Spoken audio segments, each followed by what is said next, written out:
If you're interested in knowing from a scientific point of view what your situation in the universe is, then this class would give you that kind of perspective. I'll be leading us in a kind of introductory level tour through the entire universe as it has been revealed by contemporary astronomy. We'll start with the latest knowledge that we've been able to reap about the interior of the sun, about the structure of the moon, and then we'll move on out to what we call the terrestrial planets. Mercury, Venus, Mars, how they're composed, what their geology is, what the temperature is like on the surface of these bodies, and most particularly our near neighbor Mars. We'll investigate what's going on there. From there we'll expand out to the gas giants, Jupiter and Saturn.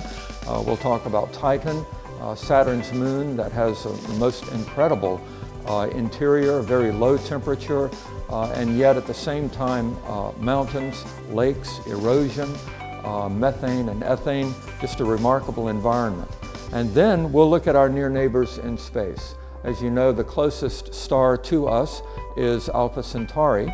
Current astronomy reveals that there are actually 3 stars in that group, Alpha Centauri A, B, and Proxima Centauri, and one of them has a planet.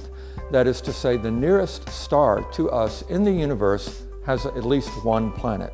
And so that's a kind of hint as to what we're going to be finding out as we move on out through the galaxy. As we get outside of our galaxy, we find that the Milky Way is part of a group we call the local group.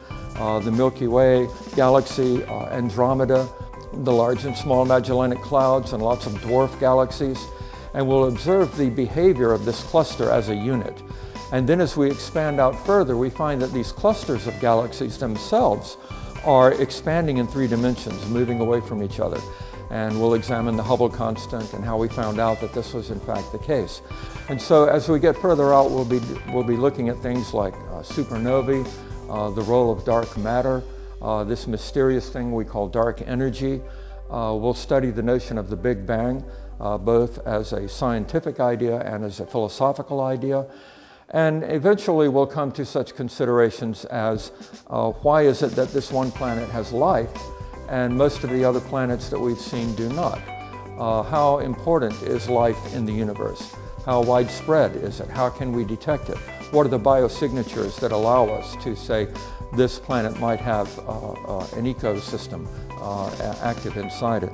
This course does not presume any prior work with mathematics or physics to take the class. It's at an introductory level. What I hope that this course will do is give students a true perspective on where you are in the physical universe and what the nature of the universe around you is in physical terms. So if you'd like to experience the world of astronomy, come join us for Frontiers of Astronomy.